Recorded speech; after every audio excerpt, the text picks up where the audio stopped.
హరి ఓం మహాగణాధిపతయే నమః మహాసరస్వత్యై నమః. మనం త్రిమతాచార్య వారిలో శ్రీ శంకరాచార్య వారి యొక్క వేదాంత భక్తి జ్ఞానతత్వంలో మనం 10వ భాగంలోకి చేరుకున్నాం. ముందుగా శ్రీమాన్ మరింగడి భట్టాచార్య వారు పెదనాంగారు పేరువంచ చెందిన పెదనాంగారు మరింగడి సీతారామాచార్య వారికి అంజలి ఘటిస్తూ ఈ యొక్క శంకరాచార్య వారి సిద్ధాంతం ఎంత చెప్పుకున్నా కూడా మహాసముద్రం, త్రిమతాచార్యులు కూడా అంతే. కాకపోతే మనం సమగ్రంగా సంపూర్ణంగా తెలిస్తే తప్ప మిగతా వారు ఏం చెబుతున్నారో అర్థం కాదు. కాబట్టి మనకు కొంచెం ఎక్కువగా విషయ జ్ఞానం వస్తుంది, తెలుస్తుంది. దీనివలన మనం ఎప్పుడు విన్నట్టుగా అనిపిస్తుంది, కానీ దానిలో కొత్తదనం ఉంటుంది. మనం చూస్తే అది వేదాంత తత్వం, వేదాంత భావం అటువంటిది. కాబట్టి ఈ యొక్క భగవంతుడు పంచభూతాలను సృష్టించినట్లు చెప్పిన వేదాలు జీవాత్మను సృష్టించినట్లు ఎక్కడ చెప్పలేదు కదా. కాబట్టి జీవాత్మను దైవ సృష్టిగా పరిగణించలేము. జీవాత్మ పరబ్రహ్మానికంటే భిన్నమైనటువంటిది కాదు. జీవాత్మ పరబ్రహ్మానికంటే భిన్నమైనది కాదు, అవదు కదా. ఎలాగూ పరబ్రహ్మ యొక్క అంశము కాదు, రూపాంతరం కాదు. జీవాత్మ బ్రహ్మమే. ఉపాధి చేత కప్పబడి ఉన్నందున దాని బ్రహ్మంగా మనం గుర్తించలేకపోతున్నాం. జీవాత్మ పరమాత్మ ఒకటి కాకపోతే అమృతత్వాన్ని నిరూపిస్తూ వేదాలు చెప్పిన వాక్యాలు నిరర్ధకమవుతాయి అని కూడా ఆయన చెప్పడం జరిగింది. ఇంకా మనం అసలు ఆ సమయంలో ఆ తర్వాత వచ్చినటువంటి అద్వైత తత్వవాదులు కొంతమంది కొత్త కొత్త అభిప్రాయాలతోటి అద్వైతవాదాన్ని సమర్థించారు, ఎలా సమర్థించారు అనే విషయాలు కూడా మనం చర్చిస్తున్నాం. దాంట్లో అస్మరజ్జుడైనటువంటి ఒక ఆయన వాదాన్ని శంకరాచార్య వారు ఇలా అన్నారు. ఏమంటే, జీవాత్మ పరమాత్మ కంటే భిన్నమైనదైతే బ్రహ్మజ్ఞానం ఉంటే జీవజ్ఞానం ఉన్నట్టు కాదు కదా. బ్రహ్మజ్ఞానం అంటే సమస్త జ్ఞానం ఉన్నట్టే కదా. ఉపనిషత్తు అనే ఆ మాట అనేటువంటి దేంట్లో వచ్చింది? మనకి ఉపనిషత్తులో వచ్చింది. ఏది బ్రహ్మజ్ఞానం ఉంటే సమస్త జ్ఞానం ఉన్నట్టే అనేటువంటి విషయం ఉపనిషత్ వాక్యం.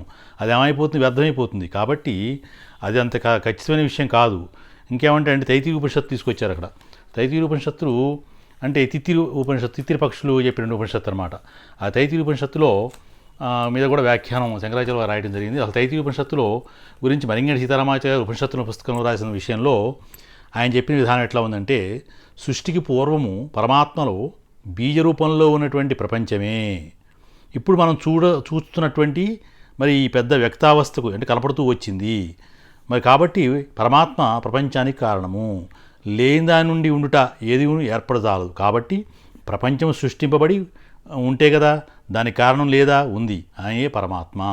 అతడున్నాడు. ప్రాణుల జీవనము, చేష్టలు అన్నీ కూడా ఆయన ఆధారంనే జరుగుతున్నాయి, ఆయనకు అనుసంధానంలో జరుగుతున్నాయి, పరమాత్మ ఆధారంతోనే జరుగుతున్నాయి. కాబట్టి పరమాత్మ ప్రపంచానికి కారణభూతుడు. కాబట్టి జీవునికి మరణ సమయంలో ఆ సంకల్పం బట్టి జన్మలు వస్తాయంటారు. కాబట్టే నారాయణ భగవత్ శబ్దము, భగవతత్వం సంబంధించిన విషయాలు మనకి ఆ టైంలో చెప్పిస్తారు, వాళ్ళ చేత పలికిస్తారు. కాబట్టి ఇంకా ఆ విధంగా సంకల్పంతో వెళ్ళిపోయేటువంటి జీవుడికి పూర్వ సంస్కారం బట్టి జన్మలు వస్తుంటాయి. కాబట్టి ఆ విద్వాంసునికి చివరి సమయంలో భగవత్ సంబంధమైనటువంటి విషయం ఉంటేనే మోక్షం తప్పనిసరిగా వస్తుంది. అంతేగాని ఏదో ధ్యాస పెట్టుకుంటే మళ్ళీ జన్మ ఎత్తాల్సి వస్తుంది సుమా అని చెప్తూ, కాబట్టి పరమాత్మ సత్యము, జ్ఞానం అనంతమైనటువంటి వాడు. ఇవి అతని లక్షణాలు. అతను అంతటా వ్యాపించునని కూడా హృదయ గుహలో హృదయంలో ఉన్నటువంటి పరమాత్మ సులువుగా కనిపెట్టగలవు. కాబట్టి మనం కళ్ళు మూసుకొని భగవంతుని మనస్సులో తెచ్చుకోవాలి. ఆయన రూపాన్ని మనం తెచ్చుకోవాలి. సాకారమైనటువంటి రూపం ఎలా ఉంటుంది అని కొంతమంది ఆరాధిస్తే, కొంతమంది జ్యోతి రూపంగా చూస్తారు. ఏదైనప్పటికీ ఈ యొక్క పరమాత్మ నుండి ఈ యొక్క అన్నమయ శరీరం పుట్టింది. దానిలో మళ్ళీ ప్రాణమయ శరీరము, దానిలో మనోమయ శరీరము పుట్టినాయి అని చెప్పారు. ఇందు విజ్ఞానమయ శరీరం కూడా దాని అందే ఉన్నది. కాబట్టి వీటన్నింటిలో కూడా ఆ పరమాత్మ వ్యాపించి ఉన్నాడు. ఇదే విషయం భగవద్గీతలో కూడా మనకు కనిపిస్తుంది. ఈ యొక్క ప్రాణమయ కోశము, మనోమయ శరీరము, విజ్ఞానమయ శరీరము ఇవన్నీ కూడా భగవద్గీతలో మనకి వినిపిస్తాయి. ఇదే విషయం ఉపనిషత్తులో కూడా చెప్పబడింది. కాబట్టి వీటన్నింటిలో కూడా ఆ పరమాత్మ వ్యాపించి ఉన్నాడు. ఆయనను విశేషించి ఆనందమయ శరీరం అంతటా కూడా అతను పూర్ణుడై ఉన్నాడు, నిండి ఉన్నాడు అనమాట. ప్రపంచంలోని అన్ని ఆనందములకు అతడే కేంద్రము. కాబట్టి అది కనిపెట్టవలసింది, ఉపాసించవలసింది. అప్పుడు మోక్షం వస్తుంది సుమా అని చెప్పి చెప్పడం జరిగింది. కాబట్టి బ్రతికి ఉన్నంత వరకు కూడా నీకు అన్నము, సంతానము మొదలన్నీ కూడా ప్రాపంచిక భోగాలన్నీ కూడా వారంతా అవే కలిగజేస్తున్నాడు పరమాత్మ అని చెబుతూ ఈ ఉపనిషత్తు కృష్ణ యజుర్వేదం యొక్క తైతీర్య అరణ్యకంలోది అని చెప్పారు. ఇంకా తైతీర్య అరణ్యములు 10 భాగాలు అని చెప్పారు. దానిలో 7, 8, 9 అధ్యాయాలు తైతీర్య ఉపనిషత్తులు అని అంటారని కూడా వారు చెప్పడం జరిగింది. దీంట్లో ఇంకా ఓం అనేటువంటి భగవంతుని యొక్క నామం స్మరించి ఉపనిషత్తును ప్రారంభిస్తారు. మరి వేరు శక్తులకు అధిష్టానమైనటువంటి పరమాత్మకు వేరు నామాలు, రూపాలు ఉన్నాయని చెప్పి ఆ వేరు నామరూపాలతో ఆ భగవంతుడు స్మరించాలి, ప్రార్థన చేయాలి అనే ఉద్దేశంతో మనం జనరల్గా శాంతి పాఠం చెప్తూ దాంట్లో శన్నో మిత్ర శం వరుణ శన్నో భవత్వర్యమా శం నో ఇంద్ర బృహస్పతి శం వో విష్ణురుద్రశ కమః నమో బ్రాహ్మణే నమస్తే వాయోతమేవ స్మృత్యాక్షం బ్రహ్మాసి త్వామేవ ప్రత్యక్షం బ్రహ్మా వదిష్యామి ఋతం వదిష్యామి సత్యం వదిష్యామి తన్మావతు తద్వక్తారం అవతు మాం అవక్తవక్తారం. ఓం శాంతి శాంతి శాంతి అని చదువుతుంటారు శాంతి పాఠంలో. అంటే మరి యొక్క ప్రతి దినమునకు ప్రతిరోజునికి ప్రాణానికి అధిష్టానమైనటువంటి మిత్రుడును దేవత మరి మా శిష్యులందరూ కూడా శుభాలనివ్వాలి. మరి ఇంకా ఎప్పుడైనా రాత్రి వేళలు చేసినటువంటి ఎటువంటి చిన్న తప్పులైన పాపాలైనటువంటి కూడా మరి ఆ అధిష్టాత్మైనటువంటి వరుణుడు ఉన్నాడే ఆయన వాటన్నింటినీ కూడా రూపమాయి మాకు శుభాలనిచ్చుగాక. కనులకు సూర్యమండలమునకు అధిష్టానమైనటువంటి ఆర్యముడు మాకు శుభనిచ్చుగాక. బలమునకును మరి భుజములకును అధిష్టాతమైన ఇంద్రుడు మాకు శుభనిచ్చుగాక. వాక్కునికి బుద్ధికి అధిష్టానమైనటువంటి బృహస్పతి మాకు శుభాలు కలగజేయుగాక. మరి పాదములకు అధిపతి అయినటువంటి విశాల పాదములు కలిగినటువంటి త్రివిక్రమ రూపుడగు శ్రీ మహావిష్ణువు మాకు శుభములిచ్చుగాక. పైన తెలబడిన దేవతలందరూ కూడా ఆత్మస్వరూపుడైన పరమాత్మకు మనం నమస్కారం చేయవలసింది అని చెప్పి ఇంకా ఆయన దాంట్లో ఉన్నటువంటి ఈ యొక్క ఉపనిషత్ ప్రకారం వాయుదేవుడా నీకు నమస్కారము, నీవే ప్రాణరూపంగా కనపడు ప్రత్యక్ష దేవుడవు, కాబట్టి నిన్నే ప్రత్యక్ష పరమాత్మ అని చెప్పేదను. నీవు ప్రాణులకు శుభములు కలిగించు నేములకు ఋతములకు అధిష్టాతవు, కావున నిన్ను ఋతమనియే పిలుస్తున్నాను. నీవు సత్యములకు అధిష్టానవు, కావున నిన్ను సత్యమను పేరుతోన పిలుస్తాము. ఆ సర్వశక్తిమంతుడైన పరమేశ్వరుడు నన్ను రక్షించుగాక, భగవంతుడు. కాబట్టి మాకు పాఠము చెప్పు ఆచార్యులను కూడా రక్షించుగాక. ఇట్లా 3 విధాలైనటువంటి మరి తాపమును శాంతించుగాక అని చెప్పి దాంట్లో చెప్పడం జరిగింది. ఇంకా శిక్షావల్లిని, తర్వాత గురువు శిష్య సంబంధము, వేదోచ్చార నియమాలు, సంహితోపాసనలు, వివిధ ఫలాలు ఇవన్నీ కూడా ఈ తైతీర్య ఉపనిషత్తులో ఉంటాయి అన్నమాట. జ్యోతికి సంబంధించినవి వెలుగు పరమాత్మ, తర్వాత జప హోమ కర్మలు, వివిధ ఫలాలు ఇవన్నీ కూడా మరి ఈ యొక్క తైతీర్య ఉపనిషత్తులో వస్తాయి. తర్వాత ఈ యొక్క వ్యాహృతుల ద్వారా ఉపాసనలు, వివిధ ఫలాలు ఏమిటి అనే విషయం కూడా ఈ యొక్క తైతీర్య ఉపనిషత్తులో వస్తాయని చెప్పి ఈ మరింగంటి సీతారామాచార్య వారు దీంట్లో వ్యక్తం చేశారు ఈ యొక్క ఆయన రాసినటువంటి ఉపనిషత్తులు అనే గ్రంథంలో. ఆ విధంగా మరి తైతీర్య ఉపనిషత్తులో మరి 4 భాగాలు ఇచ్చిన వ్యాసుడు తన శిష్యుడైనటువంటి వైశంపాయనికి యజుర్వేదాన్ని నేర్పించాడు. వైశంపాయనుడు యాజ్ఞవల్క్య మహర్షికి బోధించాడు. ఒకనొక సందర్భంలో ఆచార్యుని కోపానికి గురైనటువంటి యాజ్ఞవల్క్యుడు ఆయన ఆదేశం ప్రకారం తాను నేర్చిన వేదాంతాన్ని కూడా తన తపశక్తితో మరి కక్కడం చేశాడు. ఎందుకని వాళ్ళిద్దరికి కూడా కొంచెం కోపం రావడం, బాధతో కక్కడం చేశాడు. తర్వాత ఆచార్య అంటే గురువు యొక్క ఆదేశానుసారం ఏం చేస్తాడు, ఇతర శిష్యులందరినీ కూడా తిత్రిపక్ష రూపంలో యాజ్ఞవల్కిచ్చే కక్కబడినటువంటి ఆ వేదాన్ని స్వీకరించమని చెప్తాడు. అప్పుడు వాళ్ళందరూ అలా స్వీకరిస్తారు. అందువలన ఈ ఉపనిషత్తులు తైతీర్య ఉపనిషత్తులని పేరు వచ్చింది. తిత్తిరిపక్షులు ఆ యొక్క చేసిన పని వలన తైతీర్య ఉపనిషత్తు అని వచ్చింది. ఇది కృష్ణ యజుర్వేదం సంబంధించింది. ఇంకా మనం చూసినట్టయితే యాజ్ఞవల్క్యుడు తపస్సు చేసి సూర్యుని అనుగ్రహానికి పాత్రుడవుతాడు. సూర్యుడు తన దేదీప్యమైన కాంతితో వెలుగుతూ మరి వారిని గుర్రం రూపంలో ఈ వేదాన్ని ఉపదేశించాడు. కాబట్టి యాజ్ఞవల్క్యునికి అందుకని శుక్ల యజుర్వేదమని, మరి వాజి రూపంలో ఉపదేశించవలన వాజపేయం అని కూడా, వాజసనేయి ముఖ్యంగా వాజసనేయి అనాలి. వాజసనేయి అని ప్రసిద్ధి పొందింది ఉపనిషత్తు. కాబట్టి వాజపేయం అంటే గుర్రం, వాజసనేయి అని ప్రసిద్ధి పొందింది ఈ యొక్క ఉపనిషత్తు. ఈ ఉపనిషత్తులో శిక్షావల్లి, బ్రహ్మవల్లి, భృగువల్లి అని 3 వల్లులు ఉంటాయి. ప్రతి వల్లికి కూడా కొన్ని అనుమానాలు ఉంటాయి. కాబట్టి ప్రతి వ్యక్తికి కూడా మరి ఇక్కడ వచ్చినటువంటి ఈ సంబంధమైన అనుమానాలని కూడా ఈ యొక్క వీటిలో వచ్చేటువంటి ఈ శిక్షావళి, భృగువలి, బ్రహ్మవల్లిలో వచ్చిన ఎలా వేదాన్ని అభ్యాసం చేయాలి, దాన్ని ఎలా తీసుకోవాలి, ఎలా పలకాలనేటువంటి అనుమానాలని పోగొట్టేటువంటివి ఈ అనువాకాలు ఉంటాయి. అవి అనుమానాలను పోగొడతాయి. కాబట్టి ప్రతి వ్యక్తి కూడా ఏ పని చేయాలన్నా ముందుగా భగవంతుని ప్రార్థిస్తాడు. అతని సాధనా సమయంలో కంటికి కనిపించేవి కనిపించనివి ఆటంకాలు చాలా ఎదురవుతూ ఉంటాయి. అవి తొలగాలంటే భగవదానుగ్రహం కావాలి. అందుకే ఈ ఉపనిషత్తు ముందుగా ప్రార్థన చేస్తుంది. అది మనం చదివింది శంనోమిత్ర శంవర్ణ చదివాం కదా, ఆ యొక్క మంత్రం. కాబట్టి ఆ యొక్క శంనోమిత్ర శంవర్ణ శంనో భవసర్వమ శంనో ఇంద్ర బృహస్పతి శంనో విష్ణు రుక్రమ నమో బ్రహ్మణే నమో వాయు త్వమేవ ప్రత్యక్షం బ్రహ్మాసి త్వమేవ ప్రత్యక్షం బ్రహ్మా వదిష్యామి ఋతం వదిష్యామి సత్యం వదిష్యామి తన్మావతు తద్వక్తారం అవతు అవతు మాం అవతు వక్తారం ఓం శాంతి శాంతి శాంతి అనేటువంటిది ఇది ప్రసిద్ధమైనటువంటి శాంతి మంత్రం. ఈ తైత్తిరీయ ఉపనిషత్తులో వస్తుందన్నమాట.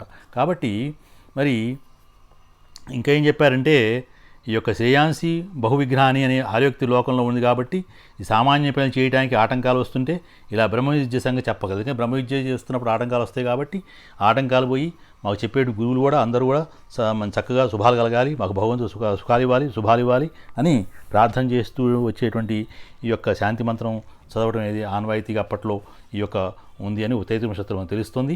కాబట్టి ఆధ్యాత్మిక తాపము, మన జ్వరం తలనొప్పి మొదలైనటువంటి శరీరం సంబంధమైన బాధలు, మరి ఆది భౌతికమైన తాపం, ఎండాచలి, క్రూర జంతువులు, దొంగలు ఇత్యాది బాధలు, ఇంకా అదిగాక ఆది దైవిక తాపం అని ఉంటుంది. అంటే గ్రహానుకూలత సరిగ్గా లేకపోవడం వల్ల లోక వ్యవహారంలో తాపత్రయం అంటూ ఉంటాం. దాన్ని పోగొట్టుకోవాలంటే మనకి భగవంతుడి యొక్క అనుగ్రహం కావాలి.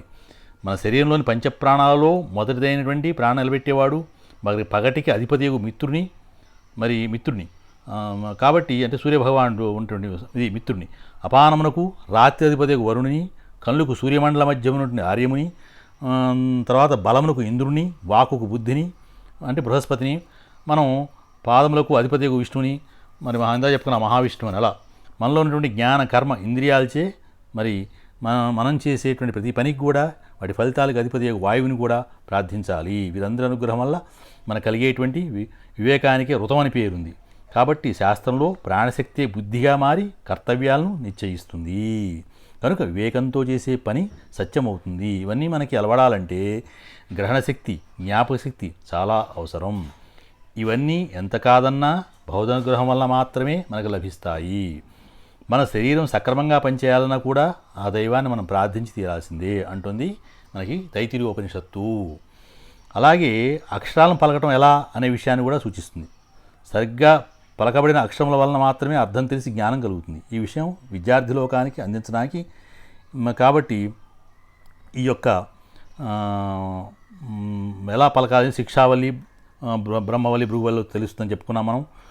ఈ విధంగా మనకి ఈ యొక్క నిరంతరం కూడా సత్యాన్ని పలకాలని, అధర్మం చేయకుండా ఉండటమే కాక ధర్మాచరణ గొప్పదని, కాబట్టి ఇంకా దైవేచ్ఛని కూర్చోకుండా ఆత్మరక్షణ చేసుకోవడం, న్యాయంగా ధర్మంగా సంపాదించడం, వృద్ధిపరచుకోవడం, యజ్ఞాగాది క్రతువులు చేయటం, చెరువులు బావులు తవ్వించడం, సందేహ సమయంలో పెద్దల మార్గం అనుసరించడం, శ్రద్ధతో జ్ఞానం సంపాదించడం, దేశకాల మరి పాత్రలను వేచించి శ్రద్ధతో దానం చేయటం. కాబట్టి ఇవన్నీ కూడా ప్రధానమైన కర్తవ్యాలు సుమా అని మనకి ఈ యొక్క తైత్తిరీయ ఉపనిషత్తు చెబుతుంది.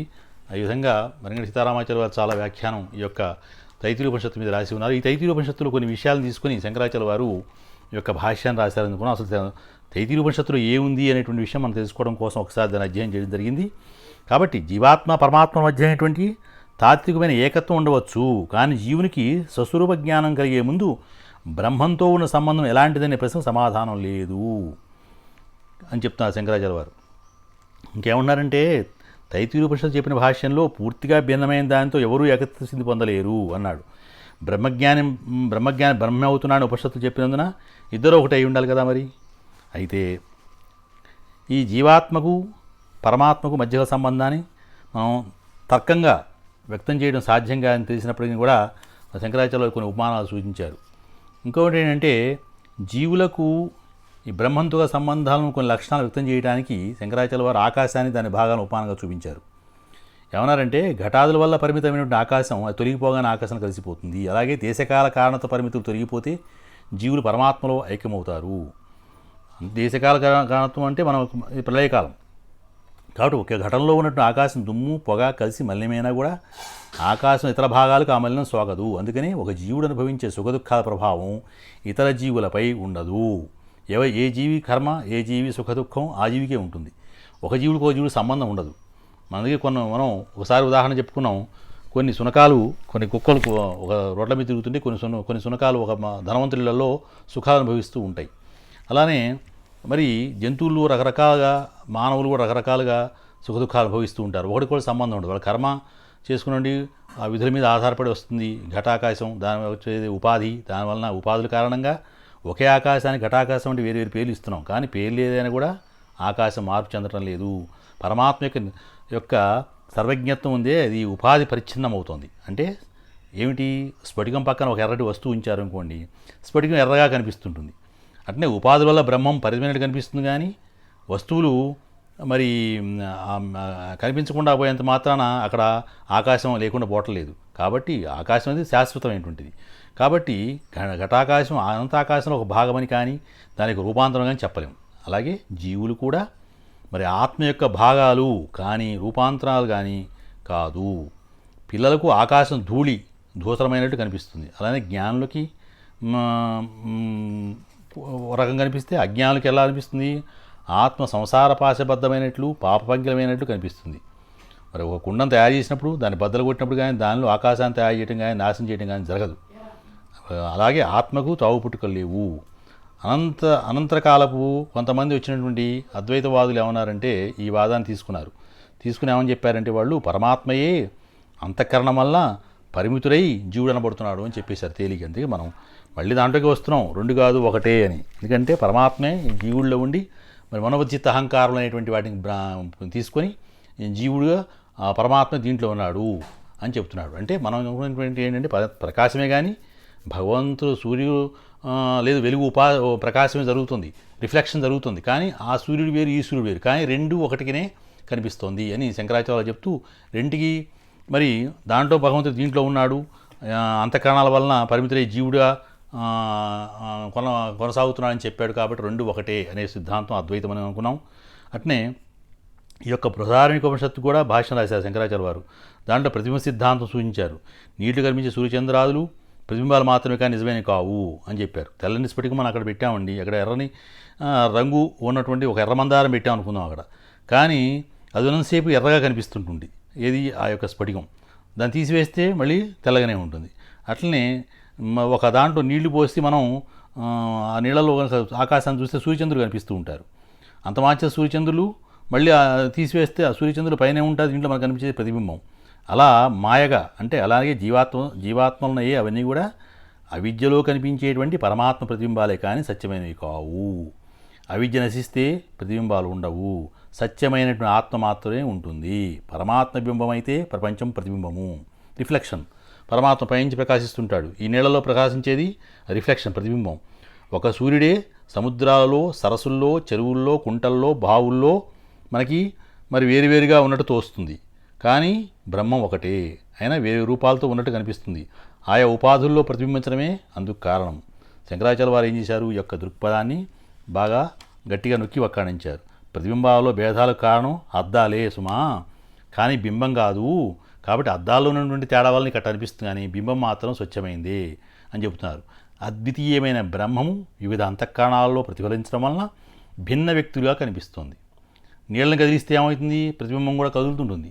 కాబట్టి అక్కడ మరి నీళ్లు తర్వాత ప్రతిబింబాలు ఈ రెండు చూడాలి. కాబట్టి ప్రతిబింబాలు రిఫ్లెక్షన్ ఇస్తున్నాయి అని అర్థమవుతుంది. కాబట్టి ఈ విధంగా మనకి చెప్తూ ఈ బ్రహ్మపదార్థం యొక్క ఛాయే ప్రతిబింబము అని చెప్పి చాలామంది వాదించారు. శుద్ధ చైతన్యము అవిద్య రెండు రూపం లేనివే కదా. జీవుడు బ్రహ్మ యొక్క ప్రతిబింబం అయితే బ్రహ్మం కంటే భిన్నమైన వాడు ఎలా అవుతాడు, కాబట్టి జీవుడు సత్యం కాదని కొంతమంది అన్నారు. కాబట్టి ఈ విధంగా మరి ఏం చెప్పారంటే జీవుడు బ్రహ్మమే కానీ అజ్ఞానవశాత్తు తాను తెలుసుకోలేకపోతున్నాడని శంకరాచార్య వారు చెప్పడం జరిగింది. ఇంకా భగవంతుడు జీవుడి యొక్క విషయంలో కూడా ఆయన కొన్ని సిద్ధాంతాలు చేశారు. ఈశ్వరుడు మరి అంటే వ్యాపకమైనటువంటి వాడు భగవంతుడు, ఆయన సర్వజ్ఞుడనియు, సర్వశక్తిమంతుడనియు, సర్వవ్యాపకుడనియు చెప్పారు. అలానే జీవుడు అజ్ఞాననియు, మరి అవిద్యలో ఉంటాడని, బలహీనమైనటువంటి వాడనియు, చిన్నవాడని శంకరవారి యొక్క అభిప్రాయం. శంకరాచార్య వారు మరి జీవులను పాలించేవాడు భగవంతుడు, అవిద్య ఆయన అన్నడు కూడా సోకదు. కాబట్టి భగవంతుని మాయ ఆయన అధీనంలోనే ఉంటుంది, అది ఆయన స్వరూపాన్ని గుణాలను మరుగుపరచదు. కాబట్టి భగవంతుని మాయ శుద్ధతత్వంతో చేయబడినందువలన దాని నుంచి అవిద్య కానీ అంతఃకరణం కానీ ఉత్పన్నం కావు. మాయ భగవంతుని అధీనంలో ఉండి సృష్టి వినాశకాలలో ఆయనకు తోడ్పడుతుంది. కాబట్టి మనకు రాక్షసుల్లో చూసినట్లయితే, రాక్షసత్వంలో చూసినట్లయితే వాళ్ళందరికీ కూడా మాయ గమ్మేసి మరి భగవంతుని మీదకి పోవటం, భగవంతుడు సృష్టించిన ప్రపంచం మీదకి పోవటం, భగవంతుని రక్షింపబడుతున్నటువంటి జీవుల మీదకి పోవటం, వాటి హింస పెట్టడం, అదంతా మాయ. వాళ్ళు తెలుసుకోలేరు అన్నమాట. రాక్షసత్వంలో ఉన్నవాడికి ఆ పొరలకు అమ్మేస్తుంది. కాబట్టి ఆ దైవత్వం కనపడదు. ఆ విధంగా ఎందుకని మాయ కారణము. ఆ మాయ ఎప్పుడు మనం ఎలా తొలగించుకోవాలి అంటే భగవంతుని శరణు చూడాలి. భగవంతుని పట్ల మనం విధేయులై ఉండాలి, భగవంతునికి భక్తులమై ఉండాలి. అపారమైనటువంటి భక్తి తత్వంతోనే భగవంతుని తెలుసుకోవాల్సుమా. అప్పుడు మనకి భగవంతుని యొక్క మాయ మనకు అడ్డపడదు అని చెప్పారు. కాబట్టి భగవంతుని యొక్క స్వయం వ్యక్తీకరణ శక్తి, ఆయన ఆ మాయ ప్రపంచంలో అనేక రకాలున్నట్టుగా చూపిస్తూ జీవుణ్ణి భ్రమలో పడవేస్తుంది అని శంకరాచార్య చెప్పారు. ప్రపంచము జీవులు స్వతంత్రంగా ఉన్నట్లు నమ్మకం కలిగిస్తుంది. కానీ ఈ మాయా ఫలితమే అవిద్య. అంతే కదా, మాయ వల్లనే మనకి అజ్ఞానంలో ఉంటాం.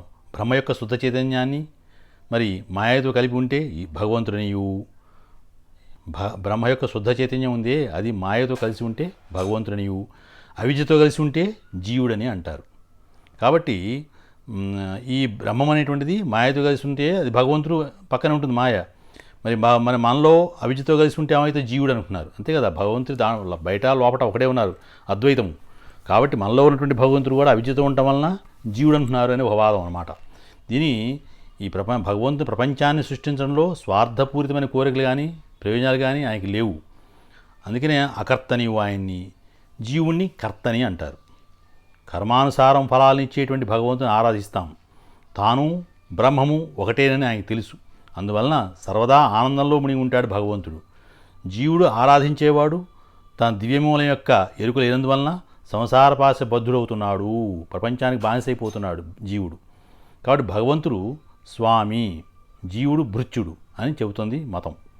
కాబట్టి భగవంతుడు అనేటువంటి వాడు ఆయన స్వామి, ప్రభువు, మరి జీవుడు దాసుడు. ఆయన భగవంతుడు దాసుడుగా ఉండాలి అని చెప్తుంది మనకి ఈ యొక్క ప్రతి భక్తి మతం కూడా. ఇంకా జీవాత్మలు అగ్ని నుంచి వెలువడే రవ్వలాగా ఈశ్వరుని అంశాలని కొంచెం చోట చెప్పబడింది. మనం పైన చూసుకున్నాం, జీవుడు మరి అగ్ని నుంచి వెలువడేటువంటి రవ్వలుగా, మరి అట్నే రవ్వలు అగ్ని నుంచి వెలువడినా కూడా కొంత తేడా ఉంది అని చెప్పిన చోట్ల కూడా మనం పైన చూసాం. కాబట్టి తదంతర కాలంలో అద్వైతంలో కూడా మరి ఈ యొక్క జీవేశ్వరుల సంబంధాన్ని దాని భిన్నమైన సూచనలు కూడా మనకు కనిపిస్తూ ఉంటాయి.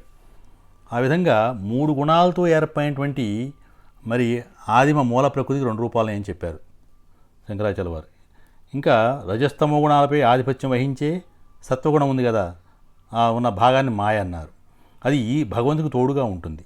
రజస్తమో గుణాలు ఆధిపత్యం వహించే భాగాన్ని అవిద్య అన్నారు. అది జీవుకు తోడుగా ఉంటుంది అని మళ్ళీ కొంతమంది అద్వైతవాదం చేసేటువంటి వారు ఈ యొక్క ప్రకటన చేశారు.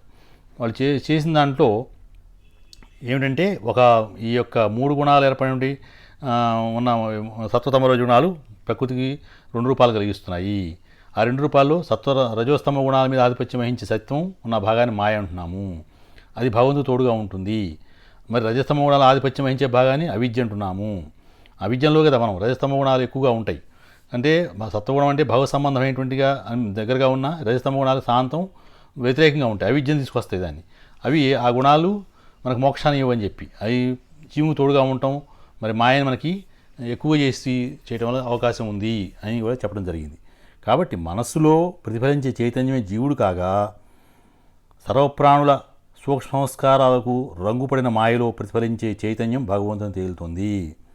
కాబట్టి మనసులో ప్రతిఫలించే చైతన్యం ఉంది, అది జీవుడైతే ఈ యొక్క సర్వప్రాణులు ఏవైతే ఉన్నాయో వాడి సూక్ష్మ సంస్కారాల యొక్క రంగు ఎట్ట పడితే మాయ ప్రతిఫలిస్తుందో అలా భగవంతుడు ఉన్నాడని చెప్పి ఈ యొక్క మనకి ఈ ఒక అద్వైతవాదంలో చెప్పడం జరిగింది. దాన్ని ఈ విధంగా చెబుతూ ముఖ్య విద్యారణ్య స్వామి వారు ఏం చెప్పారంటే, ఆయన యొక్క పంచపాదిక గ్రంథం ఒకటి ఉంది. దాంట్లో ఏం చెప్పారు, భగవంతుడిని ఈశ్వర ప్రతిబింబంగా పరిగణించారు. జీవుడు ఉన్నాడు కదా, జీవుడినేమో భగవంతుడి ప్రతిబింబంగా ప్రకటించారు. మాయావాద ప్రభావానికి గురైనటువంటి భగవంతుడే జీవుడని కూడా కొంచెం చెప్పబడింది. అంటే జీవుడికి భగవంతుడికి భేదం లేదు అని చెప్పేది కదా అద్వైతం. కాబట్టి మనం పాంచభౌతిక శరీరంలో ఉన్నటువంటి ఈ యొక్క జీవుడే భగవంతుని ప్రతిబింబము అని చెప్పారు. కాబట్టి విద్యారణ్య స్వామి వారు కూడా. కాబట్టి అవిద్య ఒకటే అయినట్లుగా అవిద్య చేత పరిమితమైనటువంటి జీవుడు ఒకటే అన్న భావాన్ని శంకరాచార్య వారు ఆమోదించలేదు. ఆత్మలన్నీ ఒకే జీవుడైనట్లయితే ఒకరికి మోక్షం రాగానే మరి ఈ యొక్క ప్రపంచం అంతా అంతమైపోవాలి కదా, కానీ అలా జరగటం లేదు. కాబట్టి అవిద్యాజనితమైనటువంటి వివిధ అంతఃకరణాలతో పరిమితమైన బ్రహ్మం అనేక జీవాత్మలుగా మనకి దృశ్యమవుతుంది అని ఆయన చెప్పడం జరిగింది. ఒకే జీవుని అవిద్య వలన బహుళమయ ప్రపంచం రూపొందించబడుతుంది, ఊహించబడుతున్నది. కాబట్టి మరి ఈ యొక్క ఇంత బహుముఖంగా ఉన్న ప్రపంచం ఉందే, ఇది మనం అనుకునేటువంటి అజ్ఞానం వల్ల ఉండటమే. ఈ యొక్క జీవునికి అజ్ఞానం అంటారు ఆయన. ఈ రకమైనటువంటి ఏకజీవవాదం బ్రహ్మసూత్రాలకు విరుద్ధంగా ఉంది. కాబట్టి ప్రపంచానికి సృష్టికర్త జీవుడు కాదు, భగవంతుడే. సృష్టి కార్యమంతా కూడా భగవంతుని యొక్క లీలా వినోదమే. భగవంతునికి తీరని కోరికలంటూ ఉండవు కనుక సృష్టించడానికి ప్రత్యేక ప్రయోజనం ఏమీ లేదు. అందువలన ఈ యొక్క బ్రహ్మం ఉందే, బ్రహ్మానికి ప్రతిబింబమైనటువంటి హిరణ్యగర్భుడు ఒకడున్నాడని, ముఖ్యజీవుడు ఒకడున్నాడని, మిగిలిన జీవులందరూ కూడా హిరణ్యగర్భుని యొక్క ప్రతిబింబాలని, ఈ యొక్క ప్రతిరూపాలకే బంధమోక్ష వర్తిస్తాయని తర్వాత కాలపు వచ్చినటువంటి అద్వైతవాదులంతా కూడా వాదించారు. కాబట్టి వీరు జీవుని ఏకత్వాన్ని ఒప్పుకుంటూ మరి భౌతిక శరీరాలు అనేకం ఉన్నాయని, ఒక్కొక్క దానిలో అసత్యమైన జీవుడు ఉన్నాయని అభిప్రాయపడ్డారు. కాబట్టి ఏకజీవవాదంలో మూడో రకం ఏంటంటే ఒకే జీవుడు అనేక శరీరాలు ఉన్నాడని చెబుతున్నారు.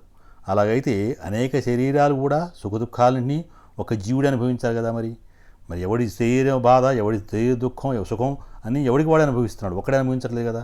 కాబట్టి అది కూడా సిద్ధాంతాల్లోకి రాదు అని శంకరాచార్య వారు చెప్పడం జరిగింది.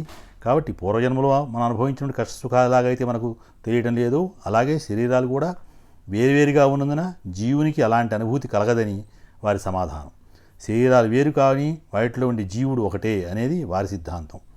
అవిద్య గురించి భిన్నాభిప్రాయాలు ఉన్నందున అనేక జీవవాదంలో పలు రకాల సిద్ధాంతాలు వెలిశాయి. కాబట్టి అంతఃకరణ రూపంలో అవిద్య ఉండటం జీవస్వభావానికి ప్రధాన లక్ష్యమని, అంతఃకరణాల లక్షణాలే జీవస్వరూపం అయితే అంతఃకరణాలు అనేకం ఉన్నాయి కాబట్టి జీవులు కూడా అనేకం ఉన్నారని చెప్తున్నారు. అంతే కదా, ప్రపంచం అంతా వ్యాపించిన అనేక జీవులు ఉన్నాయి. కాబట్టి ఎవరి సుఖ దుఃఖాలు, ఎవరి అంతఃకరణాలు వాళ్ళవే అని చెప్పడం జరుగుతుంది. బ్రహ్మంలో ఉండే అవిద్య ఒకటే అయినా మోక్షం అంటే అవిద్యానాశనం తప్ప మరేమీ కాకపోయినా అవిద్యలో భాగాలున్నాయి. ఈ శరీరంలో ఉంటూ మోక్షం పొందిన వానిలో అవిద్యాభాగం కొంత ఉంటుందని కొందరు అభిప్రాయం. కాబట్టి దేహం తర్వాత కూడా బ్రహ్మలో లీనమయ్యే వరకు కూడా అవిద్యాభాగం ఉంటుంది.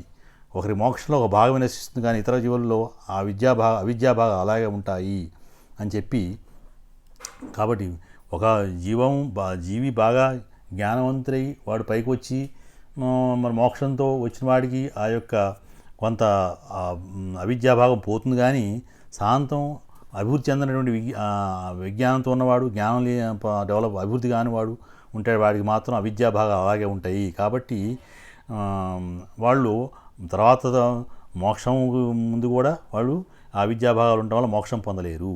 ఆ విద్యాభాగాలు కూడా పోయిన రోజున వాడికి మోక్షం సిద్ధిస్తుంది అని ఆయన చెప్పడం జరిగింది.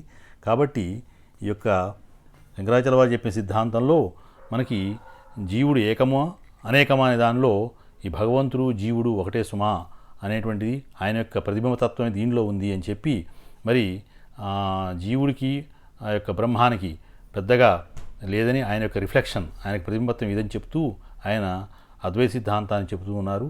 మనం 11వ భాగంలోకి వెళ్లే ముందు మనం దీన్ని ఇంతవరకు స్వస్తి. శిహకాంతాయ కళ్యాణదిహే దీర్ఘినాం శ్రీ వెంకటనివాసాయ శ్రీనివాసాయ మంగళం.